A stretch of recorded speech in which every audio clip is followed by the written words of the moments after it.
Industri ziarah makam di Indonesia itu tembus 15 triliun rupiah setahun Baraya untuk seluruh, karena kalau ada ibu-ibu pengajian itu biasanya setahun sekali atau 6 bulan sekali mereka tuh akan keliling gitu ya, berwisata ke makam satu, ke makam satu, ke makam satu, ini makam wali, makam wali, makam wali dan sebagainya. Makanya di Indonesia juga atas jasa para habaib itu ada acara-acara haul gitu ya, ngumpulin banyak orang untuk untuk minta kepada orang yang sudah meninggal dan sebagainya. Itu adalah hal yang sudah lumrah Baraya. Dan itu adalah sebuah industri yang sangat besar. Mungkin inilah salah satu motif kenapa kerusuhan itu terjadi. Kenapa orang-orang yang sudah tahu bahwa itu adalah makam kosong tetap mempertahankan supaya tidak boleh disenggol apa-apanya.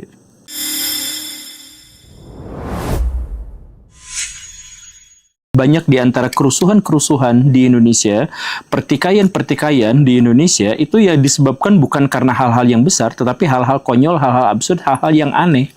Salah satu kejadian yang sangat terkenal dan patut disayangkan itu adalah kejadian di awal tahun 2010. Pada waktu itu, pemerintah dan PT Pelindo memutuskan untuk melakukan penataan terhadap pelabuhan wilayah Koja, wilayah Priuk itu. Bagaimana caranya agar wilayah itu tuh menghasilkan lebih banyak uang, mendistribusikan lebih banyak barang, membuat transportasi menjadi lancar, mensejahterakan masyarakat, dan lain sebagainya. Harus ditata ulang.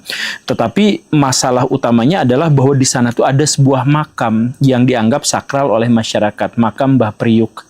Di sana konon katanya bersemayam jasad orang yang tidak bisa membusuk karena karomahnya yang sangat luar biasa.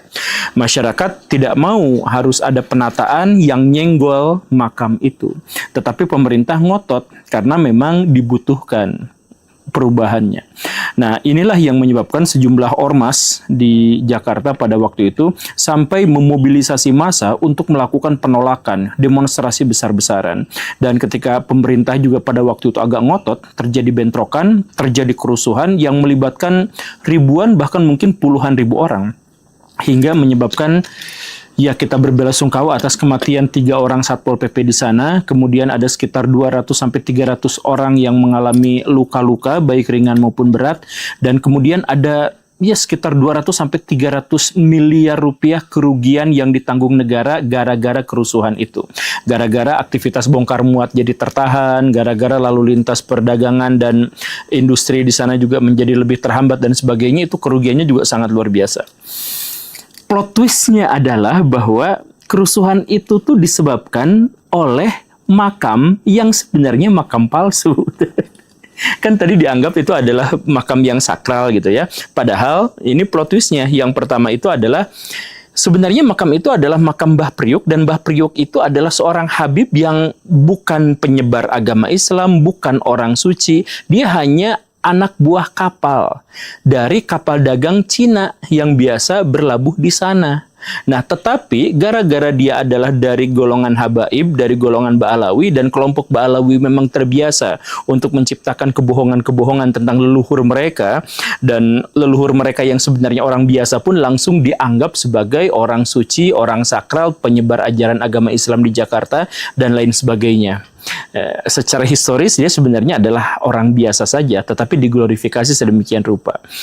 Kan ngeri kan, orang biasa kemudian menyebabkan kerusuhan massal yang merugikan ratusan miliar di tahun 2010.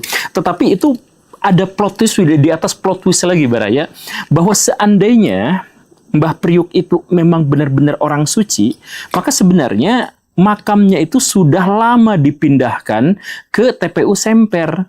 Jadi Mbah Priuk itu makamnya memang di sana awalnya, tetapi oleh pemerintah kolonial Belanda pada tahun 1927 itu dipindahkan. Jadi sudah tidak ada lagi jenazah di sana, sudah tidak ada lagi kesucian di sana. Kalaupun memang benar-benar Mbah Priuk itu jenazahnya di sana, sudah dipindahkan ke sana. Jadi isi dari makam itu apa? Kosong, gak ada apa-apa Baraya. Jadi makam yang sakral ternyata tidak sakral, ada orang sucinya di sana, ternyata juga tidak ada orang sucinya, tapi bisa sampai membatalkan sebuah proyek pemerintah beromset ratusan miliar rupiah. Tapi ada plot twist lagi di atas plot twist lagi di atas plot twist lagi. Apa itu? Yaitu bahwa ternyata sebagian dari ormas-ormas yang ada di sana, termasuk dari sebagian kalangan Balawi dan lain sebagainya, itu sudah tahu bahwa di sana tuh makamnya kosong. Tetapi mereka tidak bilang. Mereka rela untuk mempersilahkan kerusuhan terjadi, menyebabkan kematian begitu banyak orang, padahal mereka sendiri mengetahui dengan sejelas-jelasnya bahwa di sana makamnya kosong. Kan ini absurd di atas absurd di atas absurd yang menyebabkan kematian. Dan ada yang absurd lagi, ada plot twist di atas plot twist di atas plot twist di atas plot twist lagi. Yaitu apa? MUI segera melakukan penyelidikan terkait dengan kasus itu dan kemudian menyimpulkan di sana juga bahwa ya di sana ternyata memang bukan makam keramat, karena di sana memang tidak ada jenazahnya, tidak ada makam, tidak ada orang yang ada di sana. Gitu. Udah selesai di situ. Itu hasil penyelidikan MUI. Tapi tetap bagaimanapun negara terpaksa membatalkan perombakan besar di wilayah itu karena menganggap bahwa makam itu sakral.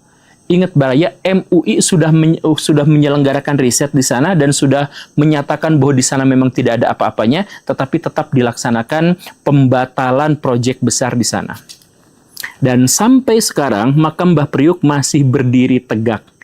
Dan bahkan dijadikan sebagai cagar budaya, walaupun semua orang sudah tahu di sana tidak ada apa-apanya, tetapi orang tetap berziarah ke sana. Dan inilah mungkin salah satu alasannya, bahwa ada alasan ekonomi di belakangnya. Industri ziarah makam di Indonesia itu tembus 15 triliun rupiah setahun Baraya untuk seluruh. Karena kalau ada ibu-ibu pengajian itu biasanya setahun sekali atau 6 bulan sekali mereka tuh akan keliling gitu ya, berwisata ke makam satu, ke makam satu, ini makam wali, dan sebagainya. Makanya di Indonesia juga atas jasa para habaib itu ada acara-acara haul gitu ya, ngumpulin banyak orang untuk minta kepada orang yang sudah meninggal dan sebagainya. Itu adalah hal yang sudah lumrah Baraya. Dan itu adalah sebuah industri yang sangat besar. Mungkin inilah salah satu motif kenapa kerusuhan itu terjadi. Kenapa orang-orang yang sudah tahu bahwa itu adalah makam kosong tetap mempertahankan supaya tidak boleh disenggol apa-apanya. Pada tahun 1808, ada seorang pengusaha kaya raya, pengusaha gula dari Barbados, namanya adalah Thomas Chase. Beliau memutuskan untuk membeli satu komplek pemakaman bawah tanah yang diperuntukkan untuk dirinya dan keluarganya ketika mereka sudah menjadi jenazah. Itu tidak ada yang aneh sebenarnya. Bahkan ketika beberapa bulan kemudian putrinya yang usianya masih 2 tahun meninggal dunia, itu juga dianggap tidak aneh. Bagaimanapun ya namanya juga umur, bisa saja kematian itu menjemput orang yang sudah dewasa, bisa saja anak yang masih bocil seperti itu. Jadi Thomas Chase dengan kedukaan yang mendalam membalut putrinya itu, kemudian dimasukkan ke dalam peti mati, kemudian dimasukkan ke dalam komplek pemakaman yang baru saja dia beli itu. Tak berapa lama, sekitar 4 tahun kemudian, tepatnya di bulan Juli tahun 1812, anaknya yang lain, kakaknya itu juga meninggal dunia. Dan dimasukkan juga ke pemakaman itu. Gak jadi masalah, gak ada yang menakutkan, semuanya nampak biasa-biasa aja. Tapi kemudian 9 Agustus 1812, artinya ini 1 bulan kemudian, Thomas Chase-nya yang meninggal dunia. Dan ya, dia dimasukkan ke dalam peti mati dan kemudian dimasukkan ke komplek pemakaman itu. Disinilah misteri itu mulai terlihat. Jadi ketika Thomas Chase dimasukkan ke dalam komplek makam itu, di situ sudah ditemukan bahwa makam atau peti mati yang sudah ada sebelumnya dari 2 anaknya yang sebelumnya itu sudah bergeser demikian jauh sampai tidak beraturan. Padahal tidak ada seorang pun yang bisa masuk ke dalam komplek pemakaman itu. Komplek pemakaman itu ada di bawah tanah. Dan satu-satunya akses ke dalam adalah sebuah pintu yang digembok permanen. Jadi untuk bisa membukanya, agar seseorang bisa masuk ke sana, itu harus mendongkel pintunya. Jadi nggak ada kuncinya, didongkel, harus dirusak pintunya. Gitu. Ya karena namanya juga pemakaman gitu. Jadi membukanya itu kan berarti sesuatu yang mengerikan gitu. Jadi ditutup permanen. Tapi ketika jenazah Thomas Chase dimasukkan, itu peti mati di sana itu sudah tidak beraturan. Jadi kenapa ini bisa seperti ini? Tapi ya sudahlah, diperbaiki lagi. Thomas Chase jenazahnya juga disimpan di satu satu tempat dan seterusnya. Dan kemudian tak lama kemudian, sekitar 2 atau 3 tahun kemudian, ada keluarga Thomas Chase yang lagi-lagi meninggal dan dimasukkan ke sana. Itu lebih ngeri lagi. Karena peti mati yang ada di dalamnya itu dalam kondisi berserakan, ada peti mati yang sudah terbuka, pintunya terbuka gitu.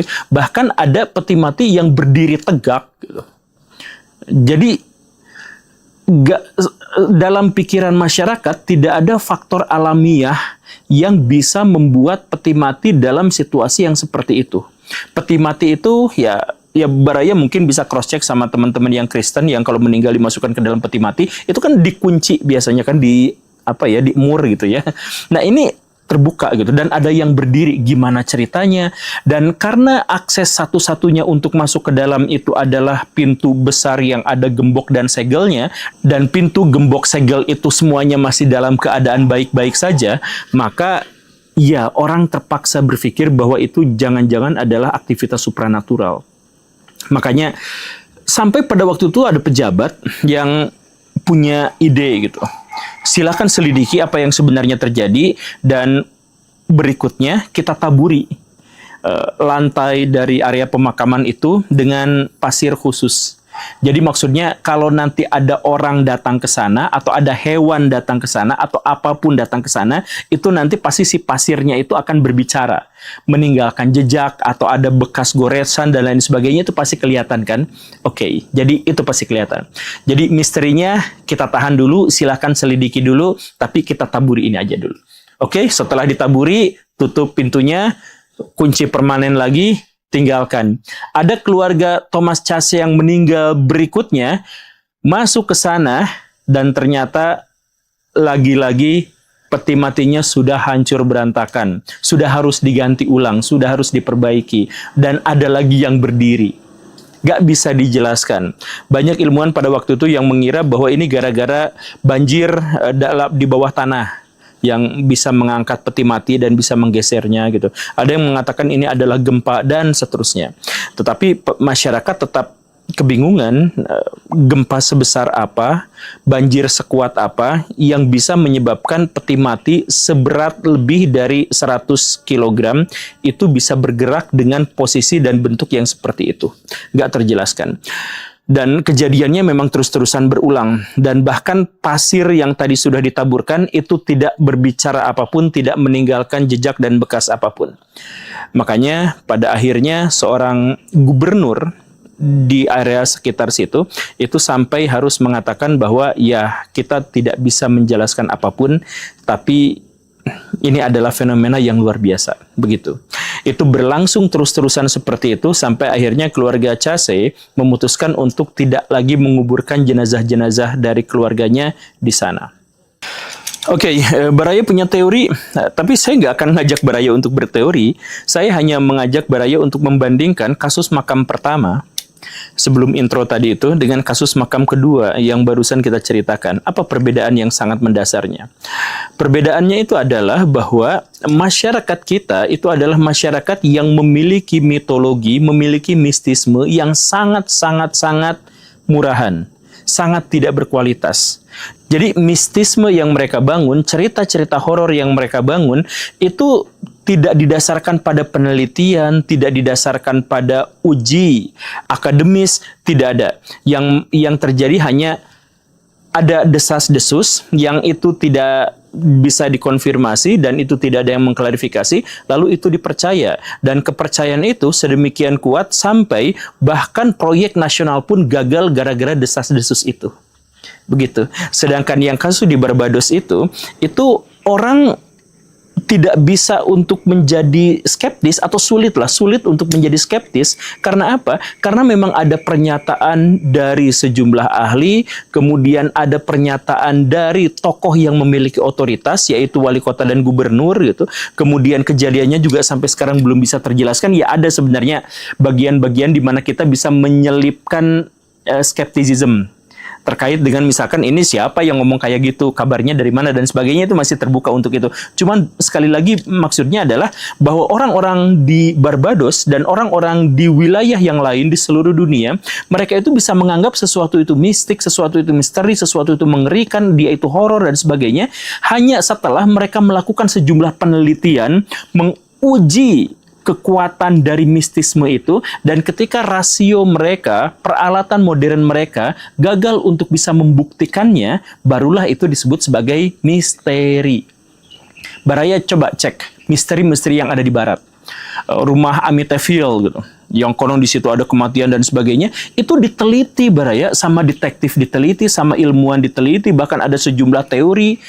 Para ilmuwan misalkan ada yang menyimpulkan bahwa Amityville itu cerobong asapnya tuh bermasalah, tersumbat, yang menyebabkan karbon dioksida itu akhirnya membanjiri ruangan tengah, bukan keluar. Dan karena itu, maka orang-orang di sana rentan terhadap keracunan karbon dioksida yang menyebabkan mudah berhalusinasi dan sebagainya, akhirnya bisa melihat penampakan setan gitu dan sebagainya. Nah, tapi intinya apa? Setiap ada hal yang horor, setiap ada hal yang menakutkan, mereka teliti dulu. Mereka uji dulu. Setelah mereka teliti dan uji, barulah kalau tidak terjawab itu jadi sebuah misteri. Nah, di Indonesia tuh enggak Baraya. Baraya sebatas ngomong bahwa konon katanya begitu, itu tuh sudah bisa jadi industri besar kebohongan. Ya, selain makam Habib itu kita juga bisa melihat misalkan gini, rumah kentang. Baraya tahu kan rumah kentang? Rumah kentang itu gak ada cerita penelitiannya, gak ada cerita uji akademisnya, gak ada cerita detektif datang ke sana, gak ada. Sekedar konon katanya pada hari tertentu orang yang lewat ke situ mencium bau kentang. Bau kentang tuh gimana sih maksudnya? Ya biasa-biasa aja kan. Nah, konon katanya lagi penyebabnya adalah karena dulu ada anak kecil yang masuk secara tidak sengaja ke kuali berisi minyak yang mendidih dan akhirnya meninggal dengan cara yang mengenaskan dan rohnya penasaran. Oke, semuanya didasarkan pada konon, tetapi bisa sampai diangkat jadi sebuah film. Padahal konon, Baraya, gak ada penelitian, gak ada apa gitu. Bahkan sekarang itu dijadikan rumah makan gitu, dan saya kenal sama orangnya, ya udah biasa aja, gak ada kejadian apa-apa, tapi hanya gara-gara konon itu bisa menjadi sebuah misteri. Makanya misteri di Indonesia itu selain konyol, murahan. Karena gak diteliti dulu, tiba-tiba langsung jadi seperti itu. Baraya cek lagi misalkan kejadian yang lebih lucu tuh bukan lucu ya, saya mohon maaf ya, karena ini menyangkut kepercayaan. Tapi Baraya cek aja di Solo misalkan, itu lebih dari satu makam yang ada di tempat-tempat janggal. Jadi di Indonesia tuh yang ada di tempat janggal tuh bukan hanya Koperasi Merah Putih, bukan, tetapi makam misalkan di Solo tuh ya, ada makam yang adanya di trotoar, ada yang di pertigaan, ada yang di bundaran, bahkan ada yang di tengah jalan. Itu makam tuh ada di tengah jalan tuh ada. Bahkan 2 atau 3 kilometer dari kantor wali kota Solo tuh ada makam di pinggir jalan, di trotoar banget, dan masih ada bunga-bunganya, tanda orang yang berziarah gitu. Nah, itu makam siapa? Misterius, gak ada yang tahu. Cuman konon katanya, konon kabarnya, makam itu tidak boleh dipindahkan. Jadi dulu tuh ada komplek pemakaman tradisional, ada yang masih ada namanya, ada yang tidak ada namanya. Kemudian pemerintah kota mau melakukan penataan ulang, dan karena itu maka sejumlah makam itu dipindahkan ke tempat yang lain. Tapi konon katanya ada satu makam yang kalau dipindahkan, maka orang yang akan memindahkannya itu akan dikutuk. Konon katanya. Konon katanya hidungnya itu akan pindah ke atas pantat. Konon katanya orang yang memindahkan itu atau berusaha memindahkan itu tidak bisa berdiri di kolong mobil dan seterusnya gitu. Konon tidak ada penelitian, tidak ada apa, semuanya berbasis pada konon, tapi bahkan tata kota harus dirombak, diubah demi keberadaan makam itu. Ada nggak yang pernah bikin penyelidikan di situ, penelitian di situ, penyidikan di situ, pencarian fakta di situ? Gak ada. Sekedar desas-desus konon katanya begitu. Ya udah. Nah, jadi misteri di Indonesia itu begitu recehnya. Makanya dulu pas awal-awal saya ngonten, saya tuh pernah mengajukan pertanyaan kepada Baraya, coba tebak gitu ya. Orang Indonesia tuh lebih kaya akan mistik, tapi kenapa cerita-cerita horor itu dari barat yang terkenal? Ya karena cerita barat yang terkenal itu bisa terkenal itu karena horornya berkualitas, misterinya tuh berkualitas. Misteri alien Roswell gitu. Itu kan melibatkan penelitian, penyidikan, bahkan pembukaan dokumen FBI, Baraya. Coba, itu tuh satu misteri itu semahal itu. Kemudian ada misteri area 51 gitu. Itu sejumlah perwira militer bahkan angkat bicara terkait dengan hal itu gitu. Jadi misteri-misteri di sana tuh mahal, Baraya. Nah, kalau misalkan di Indonesia, misalkan ya dulu waktu saya kuliah tuh ada ditemukan Candi Bojong Menje di dekat rumah saya tuh. Saya datang ke sana dan hal pertama yang saya temukan itu adalah warga lokal itu membagi-bagikan, menjual kertas yang isinya itu adalah kesaksian dari warga tentang hal-hal mistik dan misterius di sana. Ada kereta kuda dan macam-macam yang seperti itu. Jadi dimulainya itu dari situ. Ada nggak penyelidikannya? Ada nggak warga lokal yang mengakui dan kemudian mengkonfirmasinya? Ada nggak warga lokal itu yang diuji oleh psikiater apakah dia bohong atau enggak gitu? Atau dia berhalusinasi atau enggak? Nggak ada penelitian seperti itu. Langsung dijadikan kepercayaan. Makanya saya tuh mengira bahwa orang-orang di Indonesia sebagian diantaranya itu bukan orang-orang bodoh, tetapi orang yang memilih untuk bodoh. Karena ketika mereka memahami misteri, mereka justru mengambil pilihan yang paling tidak masuk akal. Gitu. Ada kejadian bis ini banyak sekali ceritanya, Baraya. Ada kejadian bis itu tersesat karena dia mencoba untuk potong jalan dan sebagainya. Tersesat. Karena dia tersesat, akhirnya dia masuk ke jalan yang lebih kecil, masuk ke jalan kecil, akhirnya masuk ke hutan gitu. Oke, ya udah kejadiannya seperti itu. Nah, tetapi masyarakat kemudian mewartakan bahwa bis itu tuh mengadakan teleportasi dari jalan tol tiba-tiba pindah ke hutan, tring aja pindah ke situ gitu. Nah, kemudian masyarakat percaya aja itu, walaupun kemudian polisi mengkonfirmasi bahwa sebenarnya aslinya itu adalah sopirnya emang tersesat dan kemudian dia tuh masuk ke pemukiman warga yang jalannya sempit, tetapi gara-gara takut, gara-gara tidak mau diamuk massa, maka dia bikin cerita bahwa dia dipindahkan. Nah, itu udah ada pernyataan dari polisi, tetapi tetap di wilayah itu, di area itu tetap dianggap sebagai ini dulu ada bis melakukan teleportasi. Sampai sekarang ada berita yang seperti itu. Jadi maksudnya udah dikasih tahu berita yang masuk akalnya, Baraya, yang rasionalnya, yang realistisnya, yaitu sopir itu takut diamuk massa, makanya ketika dia tersesat masuk ke sebuah jalan, dia bikin cerita itu. Itu sudah ada BAP-nya. Tapi tetap itu jadikan mitos. Jadi kita tuh maaf ya, kita tuh bukan bodoh. Kita tuh memilih untuk jadi orang bodoh. Kenapa sih bisa seperti itu gitu?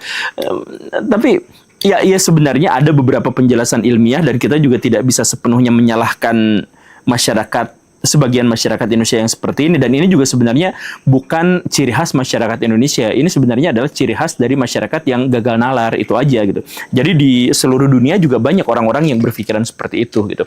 Nah, cuman maksudnya kok kita mau sih memilih untuk jalan yang tidak rasional seperti itu gitu. Makanya dalam benak saya bertemu dengan orang-orang cerdas, bertemu dengan orang-orang hebat, saya bertemu dengan orang-orang yang sangat-sangat luar biasa dalam pikiran, dalam pemahaman, dalam gagasan, dalam abstraksi. Saya menemukan banyak orang-orang seperti itu. Tapi kok nggak maju-maju bangsa ini ya? Ya karena ternyata mereka nggak dapat tempat, Baraya.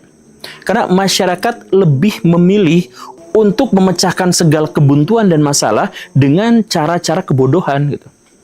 Jadi gini, Baraya stres, Baraya tertekan, Baraya kemudian dapat bisikan-bisikan gaib yang sebenarnya skizofrenia. Baraya akan lebih mungkin datang ke dukun, ke tukang ruqyah, daripada datang ke psikiater. Iya kan? Iya, tentu saja.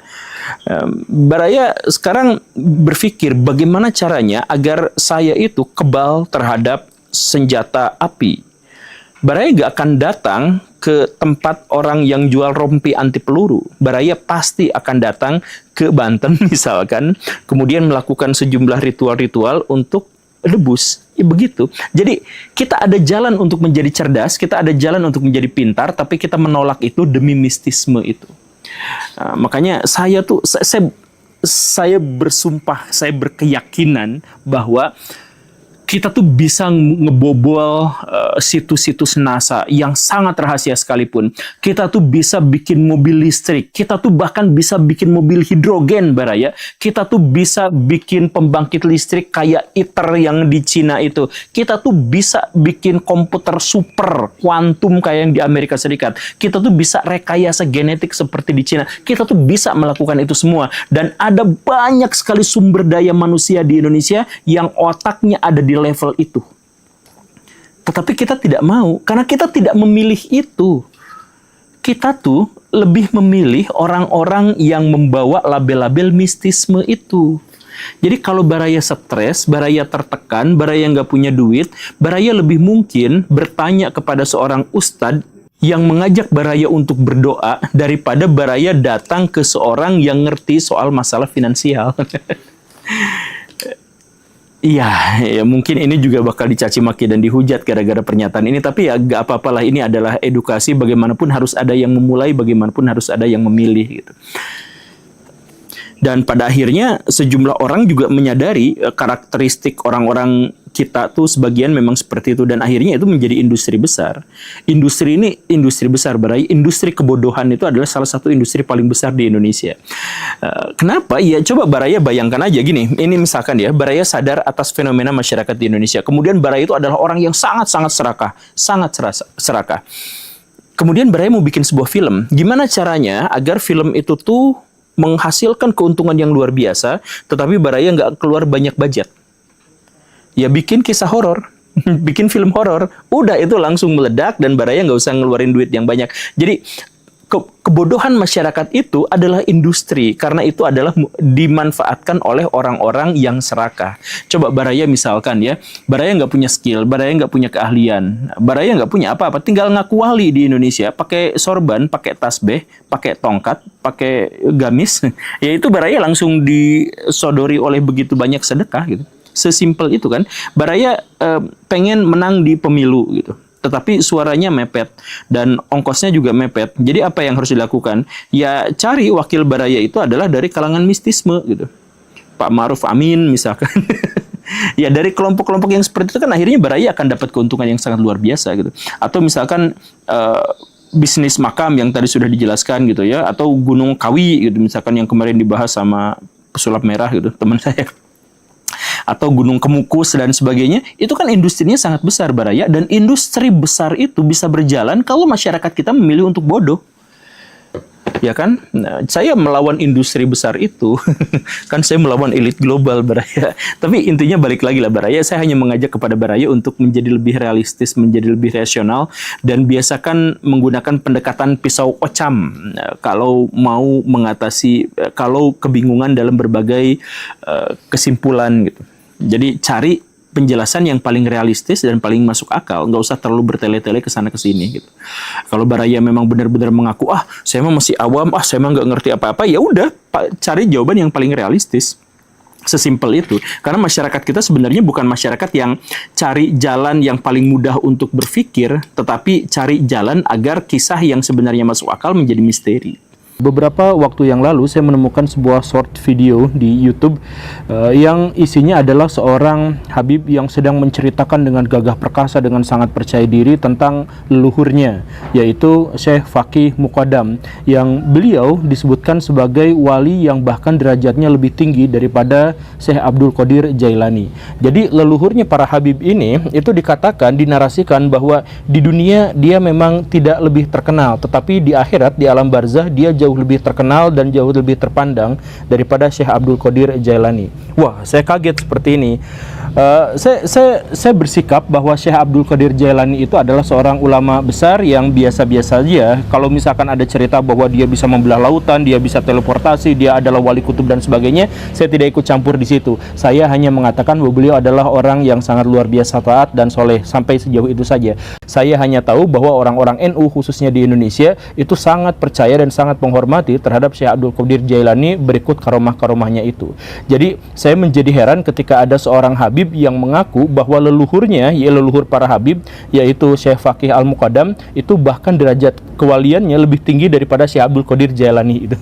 Karena itu adalah sebuah short video, maka itu tentu saja tidak memberikan keyakinan kepada saya. Maka saya coba cari-cari biografinya, saya cari apa di internet gitu ya, dan jumlahnya ternyata sangat sedikit Syekh Muqaddam, Syekh Faqih Al-Muqaddam itu. Tetapi sumber-sumber yang sangat sedikit itu membuat saya menjadi semakin shock, membuat saya semakin kaget gitu.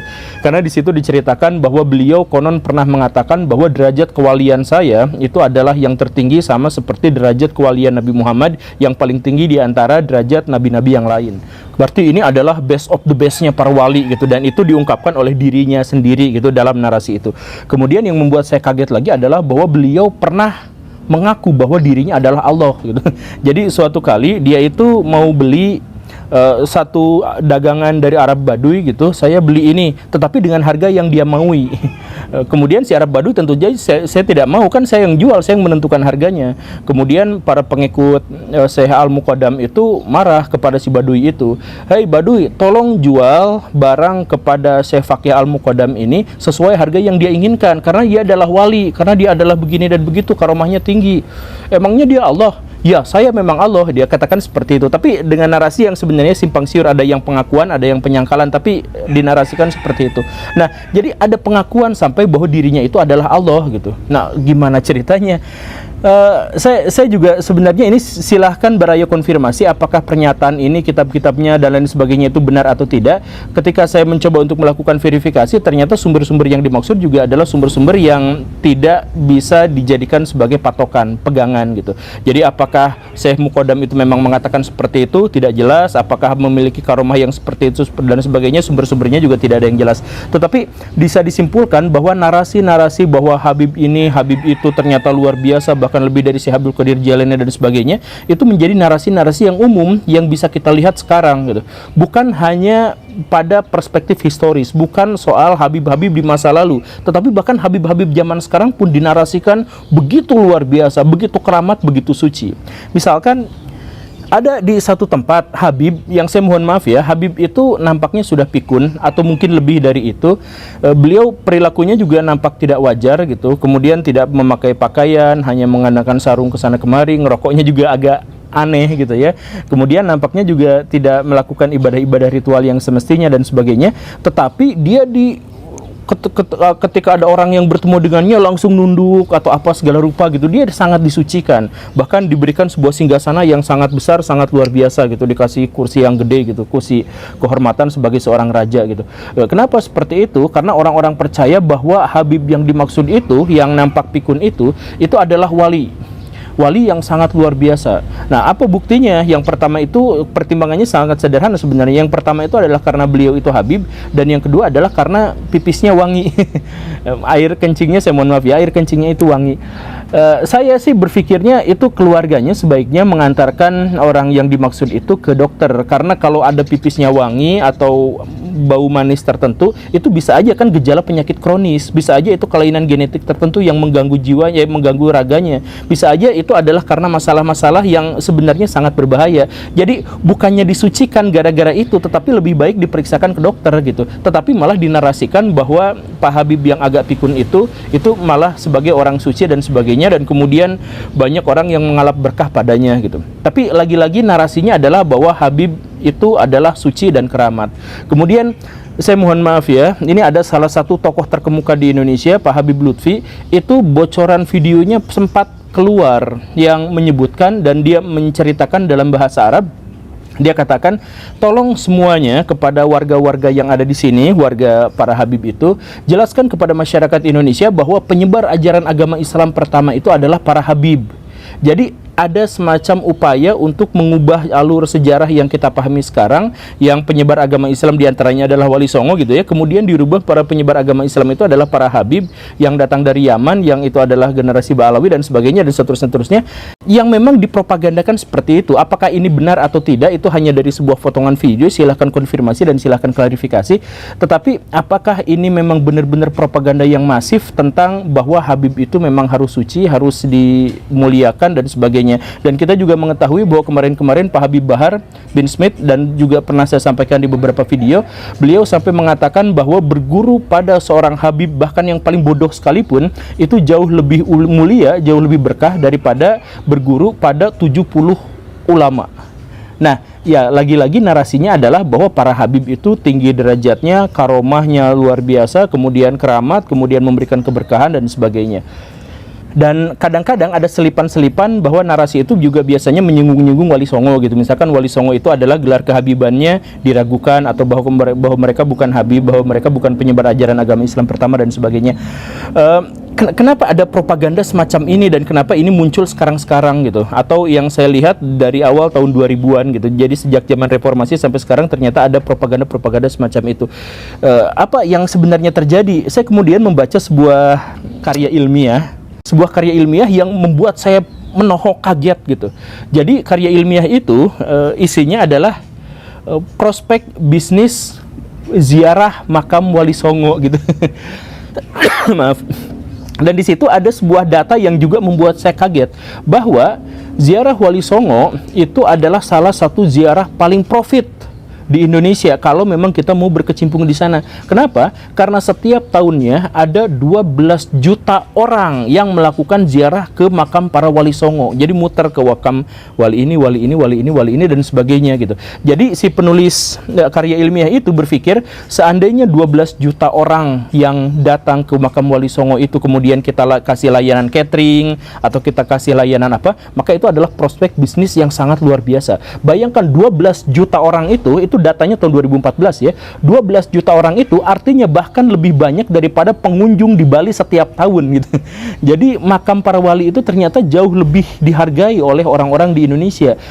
Mungkinkah, ini mah pertanyaan ya, mungkinkah propaganda para Habib itu lebih mulia dari Wali Songo, atau bahwa dia penyebar agama Islam dengan berbagai karomahnya, dengan berbagai kesaktiannya, itu sebenarnya adalah untuk mengejar target bisnis ini? Mungkinkah seperti itu? Sebab kalau dalam ajaran agama Islam, karomah-karomah seperti itu tuh tidak beradab untuk disampaikan kepada orang gitu.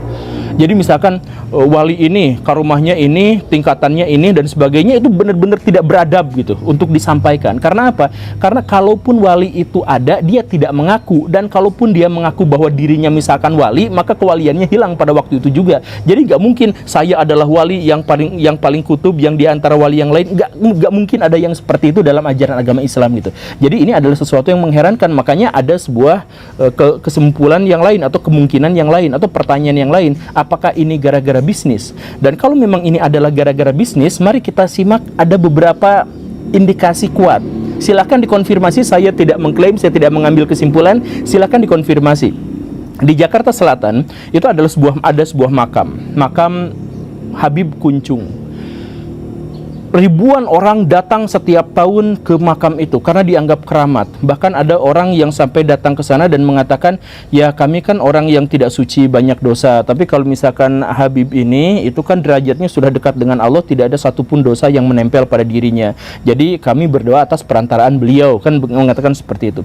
Yang luar biasanya adalah bahwa tidak pernah ada biografi tentang Habib Kuncung, baik biografi yang dituliskan oleh orang lain maupun autobiografi yang ditulis oleh dirinya sendiri.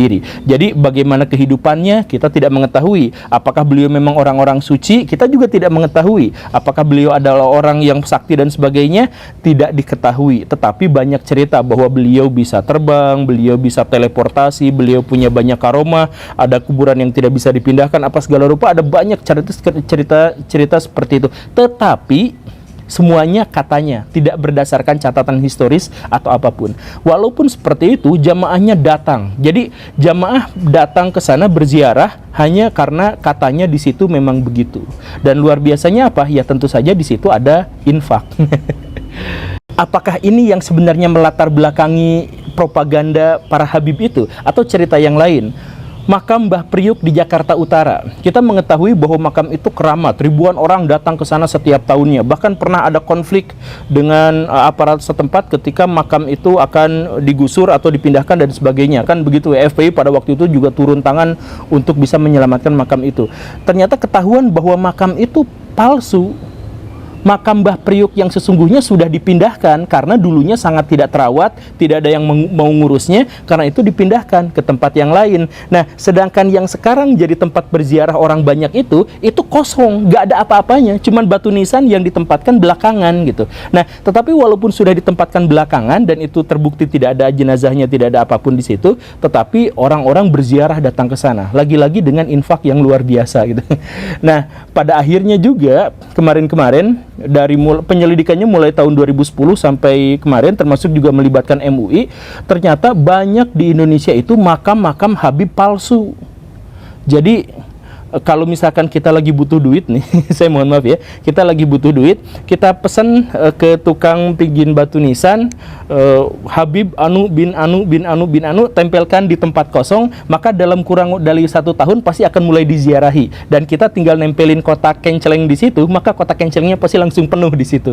Jadi kita nggak usah ngapa-ngapain, nggak usah usaha apa-apa, tinggal meninggalkan aja di situ gitu. Ada kejadian seperti itu dan itu dikonfirmasi oleh pihak MUI. Ada juga lahan sengketa.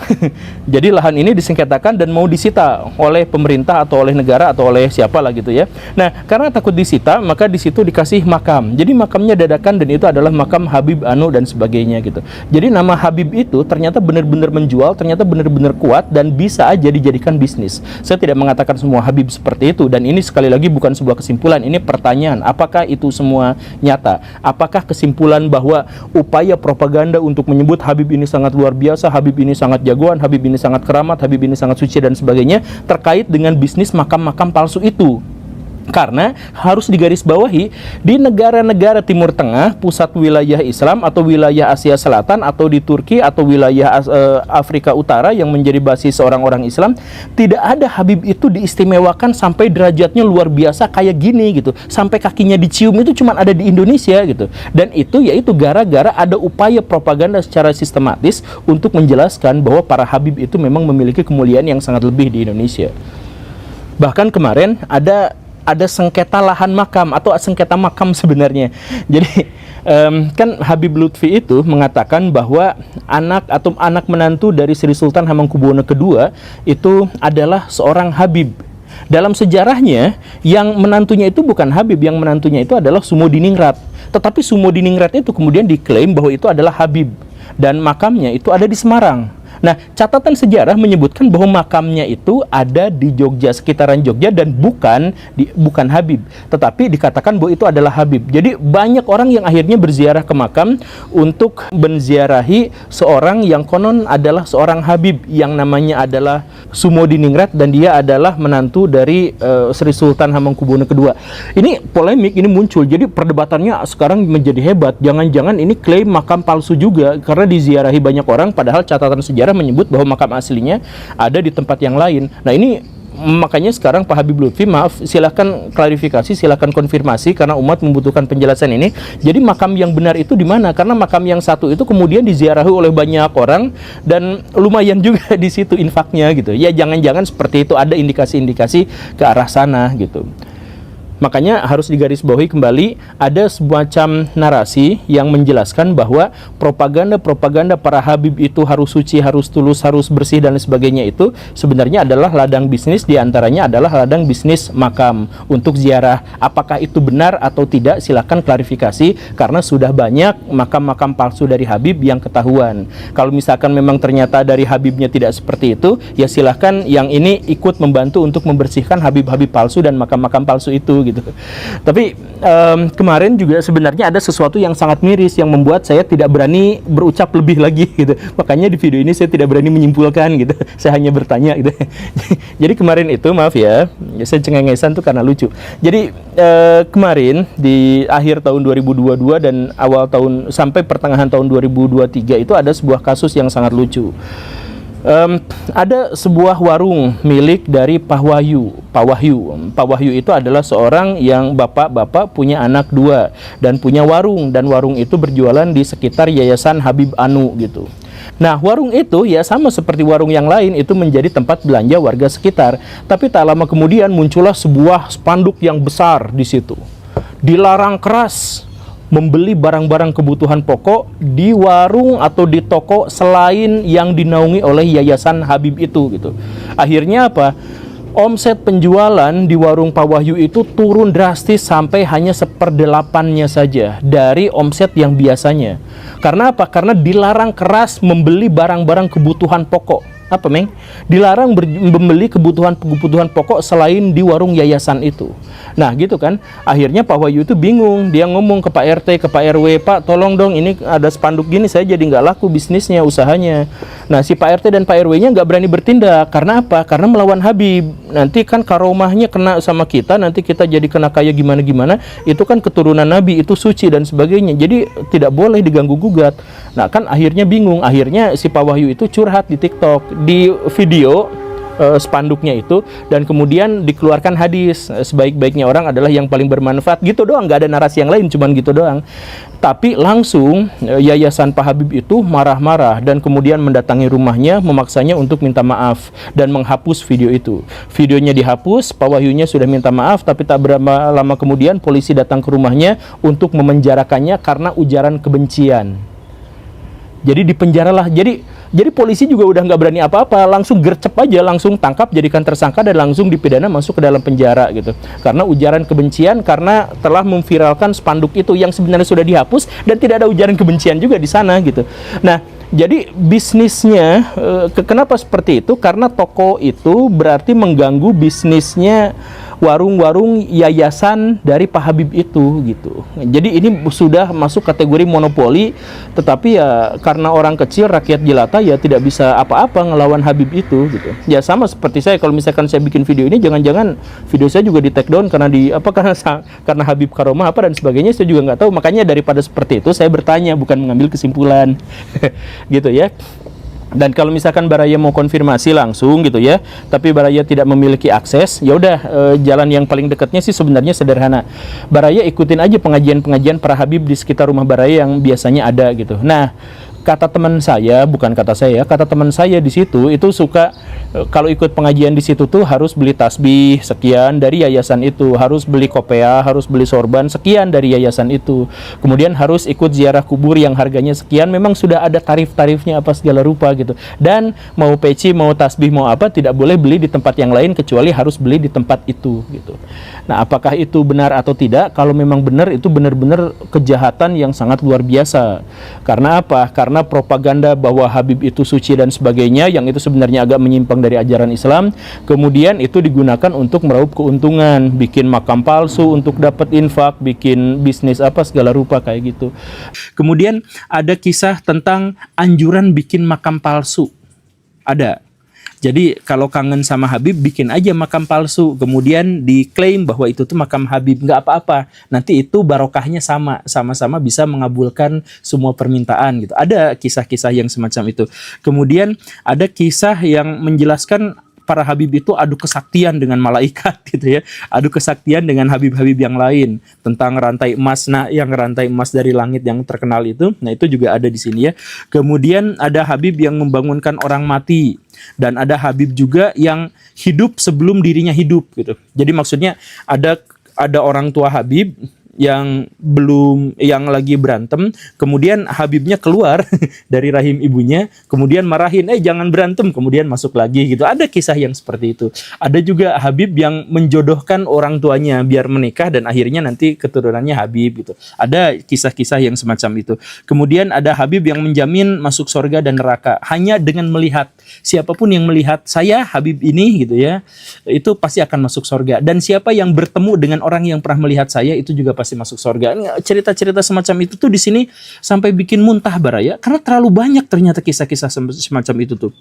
Kemudian ada kisah yang menegaskan bahwa Habib itu murni, suci, bebas dari dosa, dan karena itu harus dihormati dan semua keinginannya itu harus dikabulkan sama manusia-manusia yang lain begitu ya.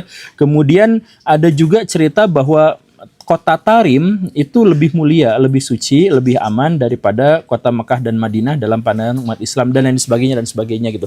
Jadi kisah-kisah ini sudah dibukukan, makanya kalau ada nanti yang mengatakan bahwa ada Habib-Habib tertentu yang mengatakan cerita-cerita itu adalah cerita dari sekelompok kecil Habib aja, oknum-oknum saja, aslinya tidak seperti itu. Nah, di sini dijelaskan bahwa itu memang kisah-kisah itu ada dan bersumber dari kisah-kisah yang dianggap otoritatif, dari kitab-kitab yang dianggap otoritatif oleh para habaib itu. Makanya saya tekankan sekali lagi, kalau Baraya bertemu dengan Habib yang begitu congkaknya, pengen diciumin kakinya, tangannya digini-gini, ayo cium, nah seperti itu, jejak kakinya diciumin dan sebagainya, ya sebenarnya tidak kesalahan mereka murni, tapi bahkan mereka sejak kecil pun memang disuruh untuk mengaku bahwa dirinya tuh suci seperti itu gitu. Tapi saya harus menjelaskan posisi saya di sini bahwa saya tuh gak ada masalah dengan Habib. Nah, bahkan banyak orang yang komplain, kenapa Pak Guru masih menyebut Habib Bahar sebagai Habib gitu, Habib Rizik sebagai Habib gitu. Ya nggak apa-apa kan, Habib itu bukan berarti keturunan Nabi kan. Tapi saya masih menghormati itu dalam artian apa? Dalam artian sebenarnya saya nggak jadi masalah dengan Habibnya. Dengan Habib Ja'far misalkan kan saya apresiasi beliau gitu. Saya nggak jadi masalah, yang jadi masalah itu adalah ada Habib-Habib yang menggunakan Islam, yang menggunakan Nabi untuk keuntungan mereka sendiri, tetapi menyesatkan umat, membodohkan umat, dan morotin duit umat. Nah itu, jadi ngaku Habib harus dicintai, saya punya hutang 100 juta tolong dilunasi. Saya benar-benar meyakinkan kepada Baraya bahwa praktek semacam itu tuh lumrah kepada murid-murid habaib. Habib ini punya hutang sekian-sekian, tolong lunasi ya.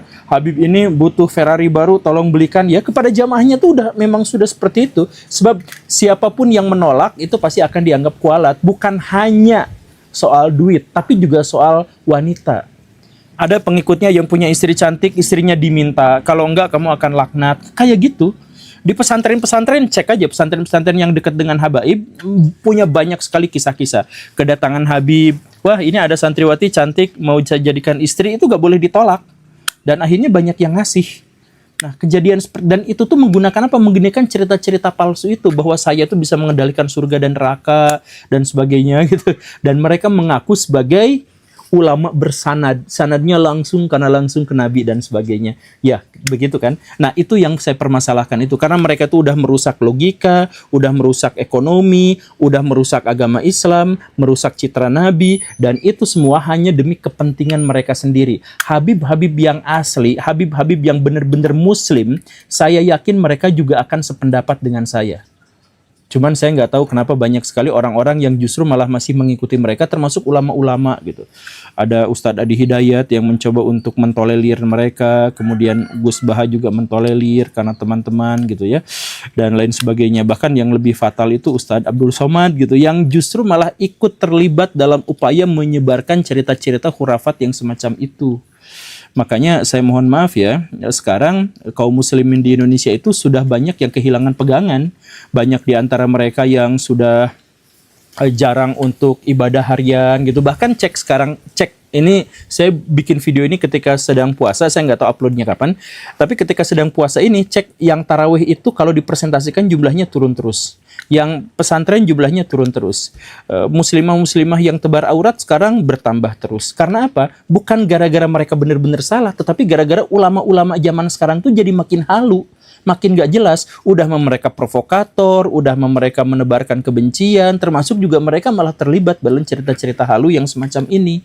Begitu kan? Nah, jadi ini tuh harus ada introspeksi, tapi kenapa gak ada yang mau introspeksi hanya gara-gara mereka tuh satu golongan gitu.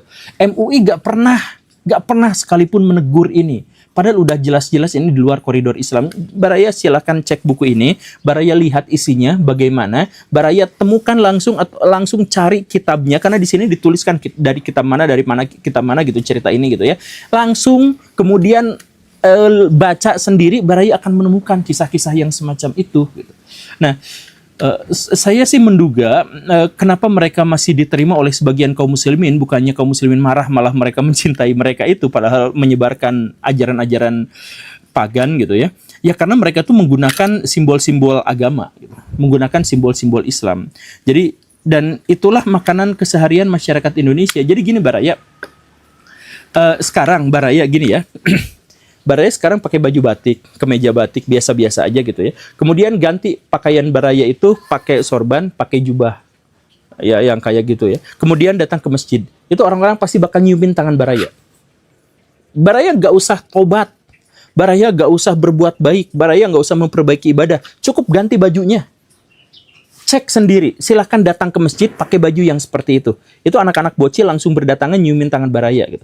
Karena apa? Karena masyarakat kita itu nalarnya, saya mohon maaf ya, sebagian besar masyarakat kita itu nalarnya memang rendah, dan karena nalarnya rendah, mereka itu tidak sanggup untuk menjangkau abstraksi tertentu gitu. Mereka tuh cuman sampai pada hal-hal yang konkret, simbolik, hal-hal yang jelas bisa diindra oleh mereka gitu, dan mereka akan memproses sesuai dengan simbolisasi-simbolisasi.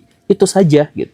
Nah, jadi ya karena kebanyakan kaum muslimin seperti itu, maka ulama-ulama atau dai-dai di Indonesia ya akhirnya menjadi pengikut seperti itu gitu. Nah, tapi saya mohon maaf ya, pada Pak Ustadz Abdul Somad misalkan, saya tuh ingin mengatakan beliau itu kan pernah, saya mohon maaf ya, beliau tuh pernah bercerita bahwa di Tarim itu, ya karena beliau mengikuti cerita-cerita halu habaib itu ya, di Tarim itu jalan-jalan tidak diaspal, bukan karena pemerintah tidak mampu, tapi karena di jalan itu banyak jejak-jejak para wali yang tidak mau dihapus atau ditutup. Begitu. Itu perkataan dari Ustadz Abdul Somad. Luar biasa, beliau kemakan hoaks, kemudian menyebarkan hoaks itu kemana-mana, ke jemaah-jemaahnya. Saya tuh sebenarnya seneng sama Ustadz Abdul Somad itu, tetapi kok gini-gini amat gitu. Kok nalarnya gak dipakai sama sekali dalam hal ini. Coba kita cek hal yang paling simpel aja, hal yang sederhana. Yaman. Yaman itu adalah negara paling miskin di dunia.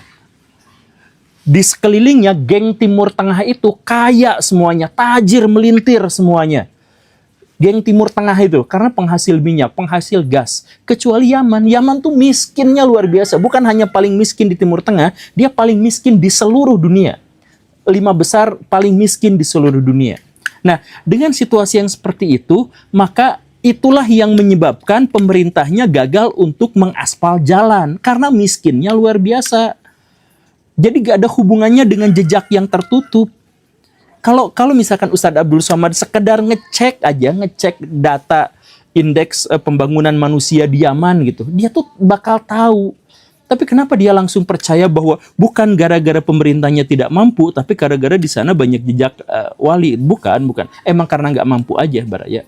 Jadi ya, saya sebenarnya menyesalkan banyak sekali ulama-ulama yang menjadi pegangan masyarakat sekarang justru malah ikut-ikutan menyebarkan halu seperti itu. Itu patut disayangkan. Padahal ya, kalau misalkan kita mau ya kita kritik aja. Ini kan kita tuh demi Islam, bukan demi habaib, bukan demi kelompok tertentu, bukan hanya gara-gara saya NU jadi saya begini. Enggak seperti itu juga gitu.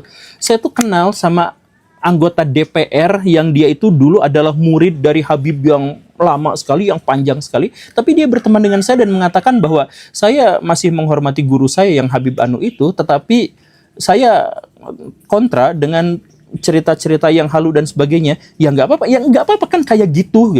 Benar itu ya benar, salah itu salah gitu. Nggak harus sesuatu yang salah hanya gara-gara disampaikan oleh orang yang dianggap benar lalu kesalahan itu dianggap benar gitu. Itu logikanya kan ngaco gitu. Jadi saya ngajak kepada Baraya semua untuk selalu berpikir kritis, selalu berpikir skeptis. Jangan hanya gara-gara orang bersorban kemudian mengatakan bahwa dirinya bisa pulang pergi ke langit langsung kita percayai. Jangan. Bagaimanapun kita tuh harus menggunakan akal pikiran kita agar tidak terdoktrin.